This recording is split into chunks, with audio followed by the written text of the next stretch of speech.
سیدنا خواجہ غریب نواز رحمت اللہ علیہ. ارے یہ ہندوستان جب آئے، ہندوستان آئے زبان نہیں جانتے تھے. اللہ اکبر، واقعی وہ کون سی چیز تھی غریب نواز کی سیرت میں جس نے ہندوستان میں 90 لاکھ کو کلمہ پڑھا دیا؟ بتاؤ میرے دوستو کیا چیز ہو سکتی ہے؟ نانا جان کا وہ طریقہ، نانا جان کی سیرت پڑھ کر آئے، نانا جان کے دین کو لے کر ہندوستان میں آئے اور سب کو بتایا. جو بھوکا آیا اسے کھانا کھلایا، جو ننگا آیا اسے کپڑا پہنایا، جو بے گھر تھا اسے گھر دیا، جو بے چھت تھا اسے چھت دیا. میرے دوستو لوگ آئے، ایک پنڈت صاحب آئے مناظرہ کرنے کے لیے سرکار غریب نواز کی بارگاہ میں. وہ پنڈت کہنے لگا حضور میں چاہتا ہوں میں آپ سے مناظرہ کروں، آپ حق پر ہیں یا میں حق پر ہوں. نہ جانے وہ کہاں دور دراز سے آ رہا تھا. سرکار غریب نواز آئے ہائے قربان جاؤ سرکار آپ پر، کیا شان آپ نے، کیا اخلاق آپ نے پیش کیا. سرکار غریب نواز نے کہا ہاں بات تو ہوتی رہے گی، بات ہوتی رہے گی. تم بڑے دور سے آئے ہو، تھکے ہوں گے، بڑے دور سے آئے ہو تھکے ہوں گے. پنڈت جی ذرا آپ آرام کر لو، بات تو ہوتی رہے گی، بھوکے ہوں گے کھانا کھا لو، آرام کرو، ذرا فریش ہو جاؤ. اللہ اکبر. پنڈت کہنے لگا حضور میں نے دنیا میں رہ کر کے بڑے بڑے مناظرے کیے، بڑے بڑے مناظر دیکھے، اور اگرچہ میں نے ان کے سامنے بھری محفل میں مناظرے کا ذکر کیا تو ان کے آؤ بھاؤ جو ہے وہ تبدیل ہو گئے، ان کے رویے تبدیل ہو گئے. یا غریب نواز، یا غریب نواز، مگر میں آج دیکھ رہا ہوں جو محمد عربی کا دین لے کر آیا ہے اس کا اخلاق کتنا اعلیٰ ہے. جس دین کو یہ مانتا ہے یہ وہ شخص ہے جس نے دین پہ عمل کیا، اس کا عالم اور اس کا مقام اتنا بلند ہے، اس کا اخلاق کتنا اعلیٰ ہے. اور جو دین کا بانی ہوگا جسے ہم رسول اللہ کہتے ہیں، بتاؤ وہ کتنا سچا ہوگا. اور اس نے فوراً غریب نواز کی بارگاہ میں سر رکھ کر کے اسلام میں داخل ہو گیا کلمہ پڑھ کر. یہ شان غریب نواز کی ہے. بھارت میں آ کر کے اخلاق نبوی پیش کی. جو بھوکا آتا ہے سو کھانا کھلایا جاتا ہے، درد سنا جاتا ہے. اللہ اکبر. میرے غریب نواز کی شان نہ پوچھئے، ایسا شان ہے ہند کا سلطان ہے، نائب رسول ہے، شہزادہ علی ہے، ہند الولی ہے، جسے رسول اللہ نے خود ٹیگ لگا کر کے ہندوستان بھیجا، خود منتخب کیا. جاؤ معین الدین، جاؤ معین الدین، ہندوستان میں بڑا کام ہے، دین کو عام کرنا ہے، نانا کے دین کو پھیلانا ہے. اور یہ غریب نواز ایسے ہی غریب نواز نہیں ہے.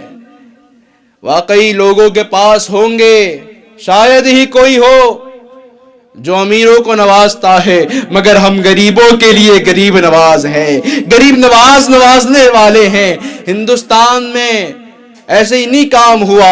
غریب نواز کی ذات بڑی عالی ہے. غریب نواز ایسے ہی لقب نہیں ملا. آپ کی والدہ کہتی ہے میرا بیٹا حسن، یاد رکھیے غریب نواز کا نام حسن تھا. کہنے لگی میرا بیٹا حسن. جب میں اسے کھانا دیتی، بیٹے کھانا کھا لے تو کیا کرتا؟ محلے کے بچوں کو، یتیموں کو بلا لیتا، فقراء کو بلا کر کے گھر میں دسترخوان لگاتا اور اس میں کھانا رکھ دیتا. اور جتنا کھانا دیا تھا وہ تھال آگے کرتا اور کہتا اے میرے دوستو اس کھانے کو کھاؤ، اپنی بھوک مٹاؤ. تو یہ غریب نواز ابھی سے نہیں، بچپن سے غریب نواز ہے، غریبوں کو دینے والے ہیں. اور کیوں نہ دے؟ جس پہ رسول اللہ کی حمایت ہوتی ہے وہ غریب نواز ہوتا ہے، جس پہ سرکار غوث اعظم کی عنایت ہوتی ہے وہ غریب نواز ہوتا ہے. غریب نواز کے بہت واقعات ہیں، یہ ان کی شان کیا بیان کی جائے، ہفتہ بیت جائے گا. غریب نواز کی شان کی بات الگ ہے میرے دوستو. غریب نواز نے جو کام کیا، جو اخلاق پیش کیا ہے ہندوستان میں آ کر کے، جو اسلام کا ماڈل پیش کیا ہے. آج کل جو نوجوان ہمیں سنتے ہیں، ان سے مخاطب ہو کر کہوں گا کہ آپ بھی اسی کو اپنا ماڈل بنائیں، اسی کو اپنے سٹرکچر دیں، اسی اسلام کو فالو کریں جو غریب نواز نے ہمیں دیا۔ ہمیں اخلاق کو اعلیٰ رکھنا ہے، ہم نے اعمال کی فکر کرنی ہے، ہم نے اپنے اوصاف کو صاف رکھنا ہے، ہم نے اپنے تنہائیوں کو پاک کرنا ہے، جب جا کر کے بندہ اللہ کا قرب حاصل کرتا ہے۔ اور یہ ایسے قرب نہیں آتا، قرب ایسے نہیں آتا نا صاحب، بڑے بڑے اللہ والوں کی بارگاہ میں جا کر کے نوکریاں کرنی پڑتی ہے۔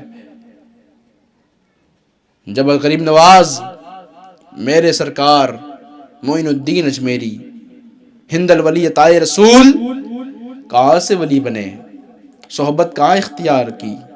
یہ تو ولی ولی ہوتے ہیں، ولیوں کی شان اللہ نے اعلیٰ رکھی ہے، لا خوف، ان کا مقام بڑا اعلیٰ ہے۔ اللہ نے کہا الا ان اولیاء اللہ لا خوف علیہم ولا هم يحزنون، اللہ نے ولیوں کے دل سے دنیا کا خوف نکال لیا، اپنا خوف ڈال دیا، اور جس کے دل میں رب کا خوف ہو تو اسے دنیا کے کیسے خوف ہو سکتا ہے؟ تو میرے دوستو صحبت اچھی ہونی چاہیے، اللہ والوں کی بارگاہ میں جائیں۔ تو میں کہہ رہا تھا غریب نواز کیسے غریب نواز بنے؟ اپنے پیر و مرشد خواجہ عثمان ہارونی کی بارگاہ میں، بڑے بزرگ ہیں، آپ نے پکڑا اور رسول اللہ کی بارگاہ میں پیش کیا۔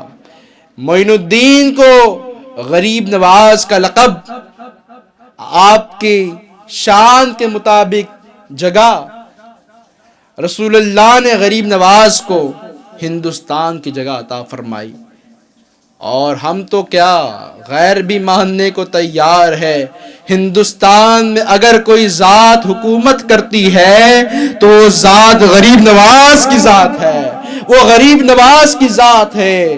خواجہ ہند وہ دربار ہے اعلیٰ تیرا، اور کبھی محروم نہیں مانگنے والا تیرا۔ غریب نواز کی بارگاہ میں جو گیا جھولیاں بھر کے آتا ہے، مرادیں پا کر آتا ہے۔ انگریز آیا، کہنے لگا میں نے ہندوستان، اس نے کتاب میں لکھا میں نے ہندوستان کا دورہ کیا، مگر جب میں اجمیر پہنچا ایک ایسے شخص یعنی غریب نواز کا ذکر کیا جو دنیا سے بظاہر جا چکا ہے، میں نے اس ٹومب کو یعنی اس قبر کو جو آپ کی مزار ہے اس کو پورے ہندوستان پر راج کرتا دیکھا ہے۔ اللہ اکبر! اللہ نے کتنا بڑا مقام مرتبہ آپ کو عطا فرمایا۔ اور کسی نے کیا کہا، دیار ہند میں صوفی سماج چلتا ہے، دیار ہند میں صوفی سماج چلتا ہے، اسی کے زیر اثر کام کاج چلتا ہے۔ ارے جناب تمہاری حکومت تو ابھی کی ہے، لیکن یہاں پہ صدیوں سے خواجہ کا راج چلتا ہے، یہاں پہ صدیوں سے خواجہ کا راج چلتا ہے، تو راج دینے والے سرکار مدینہ ہے۔ تو میرے دوستو، عزیز نوجوانوں، آقا کریم کی سیرت کو، آقا کی ذات کو پڑھو اور پڑھ کر عمل کرو، اخلاق پیدا کرو، کردار کو صاف کرو۔